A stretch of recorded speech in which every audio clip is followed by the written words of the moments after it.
Reporter breaking. Thiruvananthapuram medical college ആശുപത്രിയിൽ ഐസിയുവിൽ കഴിഞ്ഞ രോഗിയുടെ കാലിൽ പുഴുവരിച്ചത് ഗുരുതര ചികിത്സാ പിഴവെന്ന് അന്വേഷണ റിപ്പോർട്ട്.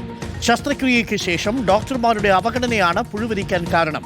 ഡ്രസ് ചെയ്ത മുറിവ് കൃത്യമായ ഇടവേളയിൽ പരിശോധിക്കാനോ പുതുതായി ഡ്രസ് ചെയ്യാനോ തയ്യാറായില്ലെന്നും അന്വേഷണ റിപ്പോർട്ട് വ്യക്തമാക്കുന്നു. മെഡിക്കൽ വിദ്യാഭ്യാസ ഡയറക്ടർ റിപ്പോർട്ട് ആരോഗ്യമന്ത്രിക്ക് കൈമാറിയതിന് പിന്നാലെ ഡ്യൂട്ടി ഡോക്ടറെ സസ്പെൻഡ് ചെയ്തു. MJ പ്രതീഷ് ഉണ്ട് കൂടുതൽ വിവരങ്ങളുമായി. MJ പ്രതീഷ്, ആരോപണം ശരിവച്ചിരിക്കുന്ന റിപ്പോർട്ടാണ് ഇപ്പോൾ പുറത്തു വന്നിരിക്കുന്നത്. ഗുരുതരമായ ചികിത്സാ പിഴവാണോ ഈ രോഗിക്ക് അനുഭവിക്കേണ്ടി വന്നത്? ഈ കാലിൽ പുഴുവരിക്കാനിടയായ സാഹചര്യം ആരുടെ അനാസ്ഥയാണ്? എന്താണ് നടപടി?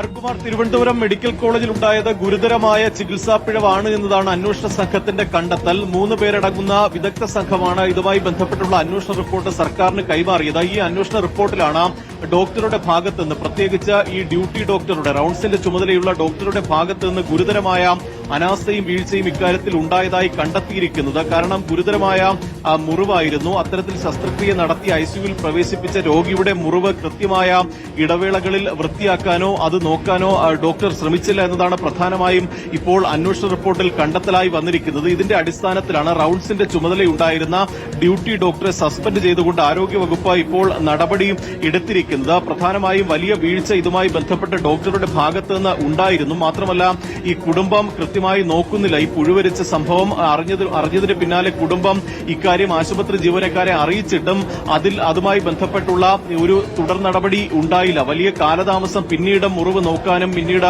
ഈ ഡ്രസ്സ് മാറ്റം ചെയ്യാനും ഒക്കെ തന്നെ കാലതാമസം എടുത്തു എന്നതാണ് അന്വേഷണ റിപ്പോർട്ടിൽ കണ്ടെത്തിയിരിക്കുന്നത്. മാത്രമല്ല ഇതിൽ കൂടുതൽ വീഴ്ച ഉണ്ടായിട്ടുണ്ടോ അല്ലെങ്കിൽ മറ്റ് ആർക്കെങ്കിലും എതിരെ നടപടി വേണമോ എന്നതുൾപ്പെടെയുള്ള കാര്യങ്ങൾ അന്വേഷിക്കുന്നതിനായി ഒരു ഉന്നതതല സമിതിയെ നിയോഗിക്കാനും ഇപ്പോൾ സർക്കാർ തീരുമാനിച്ചിട്ടുണ്ട്. അതിനുശേഷമായിരിക്കും കൂടുതൽ പേർക്കെതിരെ നടപടി ഉണ്ടാകുമോ എന്ന കാര്യം ഇപ്പോൾ അറിയാൻ കഴിയുന്നത്. ഈ പ്രധാനമായും ആശുപത്രിയിലെ ജീവനക്കാരുടെ സമീപനം ഉൾപ്പെടെ ഈ മോശമായിരുന്നു എന്നതാണ് അന്വേഷണ റിപ്പോർട്ടിൽ പ്രധാനമായും പറഞ്ഞിരിക്കുന്ന കാര്യം. ഇതിന്റെ കൂടി അടിസ്ഥാനത്തിലാണ് ആദ്യപടിയെന്ന രീതിയിൽ ഈ ചുമതലയുണ്ടായിരുന്ന ഡോക്ടറെ ഇപ്പോൾ സസ്പെൻഡ് ചെയ്തിരിക്കുന്നത്.